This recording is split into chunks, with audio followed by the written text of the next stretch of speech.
So what happens when a story is so explosive, so dangerous, that the people in power don't just try to hide it, they try to erase it from existence? We're about to dive into a story like that. It's about a journalist, a report that became a ghost, and the fight for a truth that someone wanted buried for good. It all kicks off with an email. Imagine getting this in your inbox. An anonymous, chilling message to a journalist named Arian Mera. This isn't just a news tip. It's a challenge, right? It's basically saying, here's the truth, if you've got the guts to handle it. The stakes are made pretty clear from the very first line. So late one night in the newsroom, Arian gets the follow-up. It's an encrypted file named report-17-final PDF. It takes him 2 full days to get into it, just consumed by this thing, and when he finally breaks the encryption, what he finds is just, well, it's beyond anything he could have imagined. I mean, look at this. The scale of it was just unbelievable. We're not talking about some minor corruption here. This was a huge, systematic scam that had been running for 8 years. We're talking thousands of crores funneled through fake companies and ghost contracts. But the real kicker? It named names. Some of the most powerful people in the country. And it wasn't just accusations. It had the receipts, bank statements, memos, even audio recordings. So, Arian takes this bombshell to his editor, the costs, and the editor's reaction? It's not excitement. It's not, wow, we've got them. It's pure, uncut fear. He sees the report for what it is, not just a story, but a death warrant. He knows that publishing this isn't about winning awards. It's about putting a giant target on their backs. Arian spends the next 2 days verifying everything, and it all checks out. Every last claim is true. He's ready to go, ready to publish the story of a lifetime. And this is right where things take a terrifying, almost supernatural turn. Because the evidence, it doesn't just get hidden, it disappears. Just picture the scene, right? The adrenaline is pumping. The verification is done. This is the moment. Arian sits down at his desk to give the report one final read-through. The biggest story of his career is sitting right there, just a double click away. But nothing happens. The file isn't there. That initial confusion, it probably turned into a cold panic real fast. He starts searching everywhere. His hard drive, the backup server, he even goes back to the original email. But it's all gone. How is that even possible? Just gone. Not moved, not corrupted, wiped. It's as if the report, the backup, even the email it came in, none of it ever existed.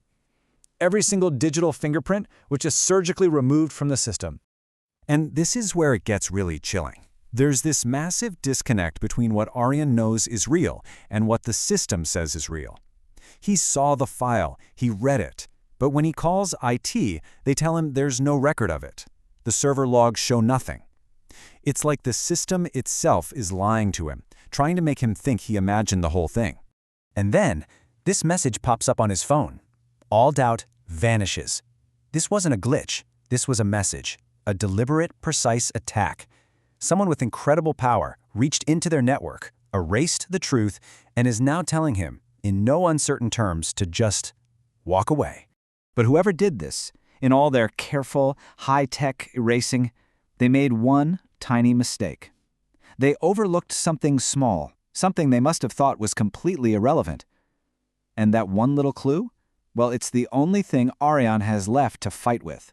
The only proof that he's not crazy is a few screenshots he happened to save to his personal phone. And at the bottom of each page, in the footer, is this cryptic line of text he hadn't paid any attention to before, R17/CEC/INT. Suddenly, this meaningless code is his only lead. It's the one thread he can pull on. And so the hunt begins. Now, this isn't a simple web search. Arian has to pull every string he has, call in every favor just to get access to a restricted government database. He's not just a reporter anymore. He's basically an investigator, digging through these deep archives for a ghost file, all based on that one cryptic code, R17. And he finds something, an official entry, Report 17, Internal Audit, classified. His heart probably leaps. But when he tries to open it, bam, a digital brick wall, access denied. The system basically acknowledges the record exists, while officially telling him it doesn't. The truth is locked in a box that the system claims isn't even there. So the digital trail goes cold. Arian's hit a dead end. But the threat, well, it's not just about files and servers anymore. It's about to spill over into the physical world. It's about to get very, very real. As he's leaving the office that night, he gets that feeling. You know the one, where the hairs on the back of your neck stand up? He looks in his rearview mirror, and there it is, a white SUV. It stays with him through every turn, just silently tailing him. The message couldn't be clearer. We are watching you. This isn't some wild car chase. It's way creepier than that. At a stoplight, the man in the SUV just looks over at Arian. He makes eye contact, and then he gives this tiny, almost imperceptible nod. It's a calm, calculated warning. It says, "We see you. We know what you're doing, and you need to stop. Now." Okay, so this is the moment of truth for Ariane. The evidence is gone, the system is rigged against him, and now the threat is standing right in front of him in the flesh. Fear is the only logical response here. But for Ariane, that fear is about to morph into something else. Let's just recap where he's at.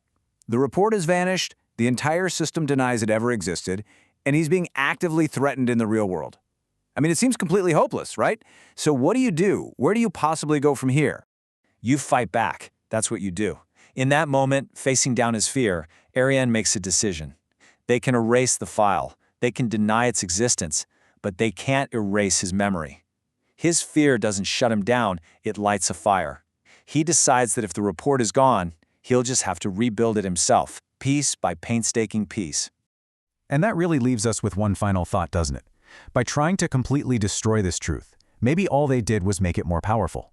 It makes you wonder, in a world where anything can be deleted, what does it really take to stand up for something that's been erased? And in the end, what's the real price of choosing to just